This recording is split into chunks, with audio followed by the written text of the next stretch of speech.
साथियों नमस्कार। उत्तर प्रदेश के मेरठ जिले के कपसाड़ गांव से सामने आई ये घटना सिर्फ एक हत्या या अपहरण का मामला नहीं है, बल्कि ये पूरी व्यवस्था, समाज और कानून व्यवस्था पर गंभीर सवाल खड़ी करती है। दलित महिला सुनीता की हत्या और उनकी 21 वर्षीय बेटी रूबी के अचानक लापता होने की खबर जैसे ही सामने आई, पूरे इलाके में सनसनी फैल गई। शुरुआत में हर किसी को यही लगा कि ये एक सीधा साधा मामला है, मां को बेरहमी से मार दिया गया और बेटी को जबरन अगवा कर लिया गया। लेकिन जैसे जैसे पुलिस जांच आगे बढ़ी, इस केस की कहानी पूरी तरह बदलती चली गई। जो सच अब सामने आ रहा है वो इतना चौंकाने वाला है कि लोगों को यकीन करना मुश्किल हो रहा है। गांव में गुस्सा, सड़कों पर आक्रोश। घटना के बाद कपसाड़ गांव का माहौल पूरी तरह से बदल गया। हर गली, हर चौपाल पर सिर्फ इसी घटना की चर्चा थी। गांव वालों का गुस्सा 7वें आसमान पर था। लोगों ने साफ कह दिया कि जब तक उन्हें इंसाफ नहीं मिलेगा, तब तक सुनीता का अंतिम संस्कार नहीं किया जाएगा। ये विरोध सिर्फ एक परिवार का नहीं था, बल्कि पूरी दलित समाज का आक्रोश था।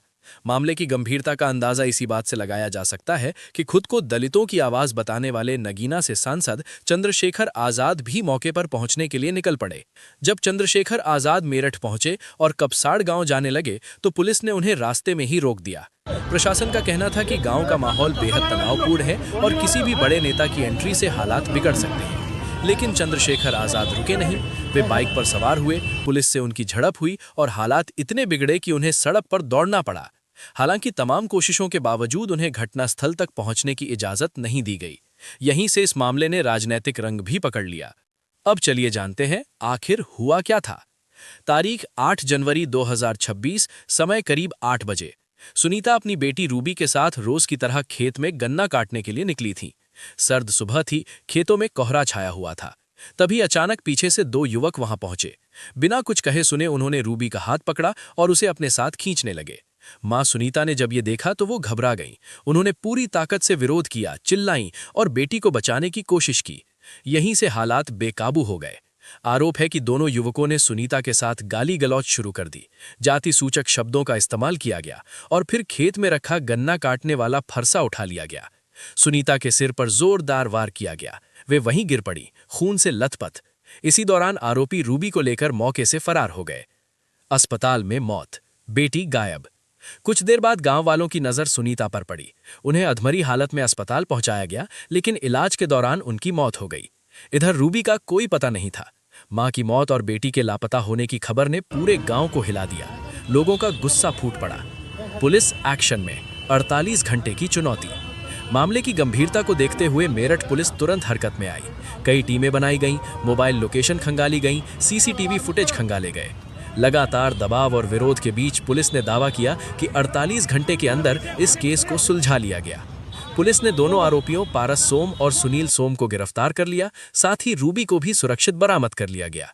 लेकिन गिरफ्तारी के बाद जो कहानी सामने आई, उसने सबको चौंका दिया। जांच में सामने आया नया एंगल। पुलिस के मुताबिक पारस सोम सबसे पहले रूबी को खतौली लेकर गया था। सुनीता की मौत की खबर जैसे ही उन्हें मिली, दोनों आरोपी घबरा गए।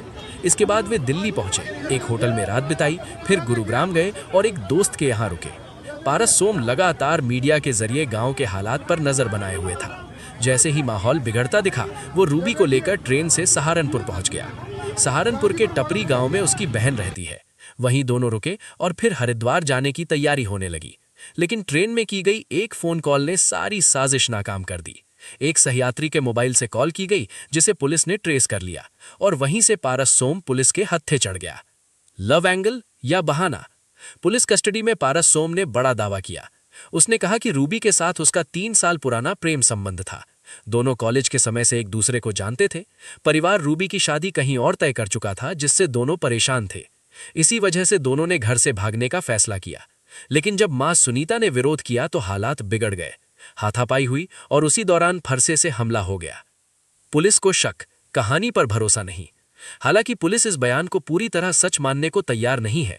जांच में सामने आया है कि रूबी को साथ ले जाने की योजना करीब 2 महीने पहले बन चुकी थी।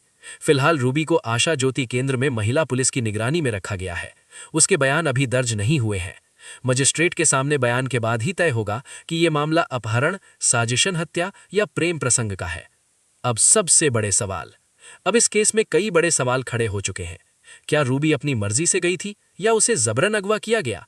क्या मां की हत्या एक हादसा थी या सोची समझी साजिश? क्या रूबी को पहले से सब पता था? और क्या वो इस पूरे घटनाक्रम में शामिल थी? इन सभी सवालों के जवाब रूबी के बयान पर टिके हुए हैं। चंद्रशेखर आजाद का बयान। नगीना सांसद चंद्रशेखर आजाद ने इस मामले को लेकर सोशल मीडिया पर तीखी प्रतिक्रिया दी है। उन्होंने अस्पताल में सुनीता के अंतिम क्षणों का वीडियो साझा किया है। हालांकि वीडियो इतना भयावह है कि उसे दिखाया नहीं जा सकता। उन्होंने सरकार से मांग की है कि सख्त धाराओं में मुकदमा दर्ज हो, SC/ST एक्ट लगाया जाए, पीड़ित परिवार को सुरक्षा और मुआवजा मिले। प्रशासन की ओर से पीड़ित परिवार को 1 लाख रुपए की सहायता दी गई, जिसके बाद आधी रात को अंतिम संस्कार किया गया। अब आगे क्या? रूबी मिल चुकी है, आरोपी जेल जा चुके हैं, लेकिन सच अभी पूरी तरह सामने नहीं आया है। अब सबकी निगाहें रूबी के बयान पर टिकी हैं।